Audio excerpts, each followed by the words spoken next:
Hello, friends. We're looking today at Peter and Jesus walking on the water. Now, this is a phenomenal story because we know that Jesus, as the Son of God, had this power that he could tap into when he would pray and when he would seek the Lord and when he used it. But we're going to find out about the time when not just Jesus, but Peter walked on the water with him. This is out of Matthew chapter 14, verse 22. Immediately Jesus made the disciples get into the boat and go on ahead of him to the other side, while he dismissed the crowd. After he had dismissed them, he went up on a mountainside by himself to pray. You see, Jesus had just fed the 5,000 people. He was tired, so he sent the disciples on ahead of him. And he says, I'll catch up later. You guys go on out in the boat and take off. So he dismissed them, and he went by himself to pray for a little while. Sometimes you get tired and you just need some alone time. That's where Jesus was at. When evening came, he was there alone, but the boat was already a considerable distance from land, buffeted by the waves because the wind was against it.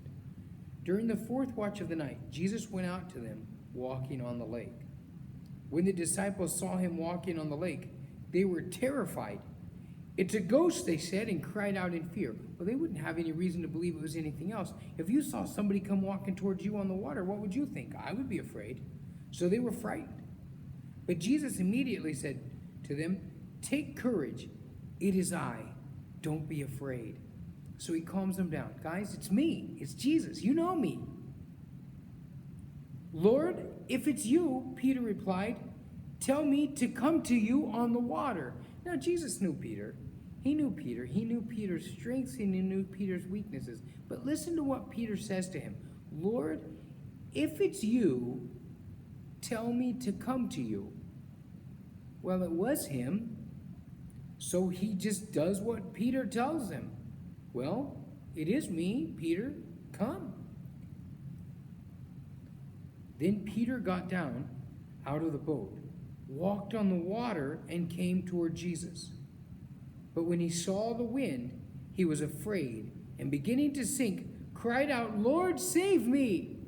So you see, when he was walking on the water, he was fine, as long as he was looking at Jesus. He was looking at Jesus, he stayed right on top of the water. But as soon as he took his eyes off of Jesus, he started to sink. And you know what, boys and girls, that's how it is for you and I. In life, as long as we stay focused and we're looking at Jesus, our lives are okay, and we can stay above those things that would sink us otherwise. But as soon as we take our eyes off of Christ, as soon as we stop looking at Jesus and we start looking at the waves around us, we look at the troubles, we look at the problems, and we think, "Oh no, these are too big." And then we start to sink, and that's what happened. And so he says, "Lord, save me." Immediately, Jesus reached out his hand and caught him. "You of little faith," he said, "why did you doubt?" Could you imagine that? I mean, to actually be someone who walked on water. Peter actually walked on water with Jesus. What an amazing privilege this was. Even though he sank, even though he got his eyes off of Christ for a moment and he started to go down, Jesus didn't condemn him. He didn't say, "What's wrong with you?" He didn't get all mad. He said, "Come on. Peter, you had it, man. You were right there with me. Oh, you of little faith. Why did you doubt? You had it under control." And when they climbed into the boat, the wind died down. Then those who were in the boat worshipped him, saying, "Truly, you are the Son of God." Praise the Lord. What a wonderful testimony. You and I, we are supposed to be victorious. God created us to walk on water. Now, maybe not literally. You can give it a try if you want to. But to stay on top of the things and the problems in our lives and in the world, when we trust Jesus, he gives us the strength to be victorious in every situation. God bless you, friends. I will see you next time.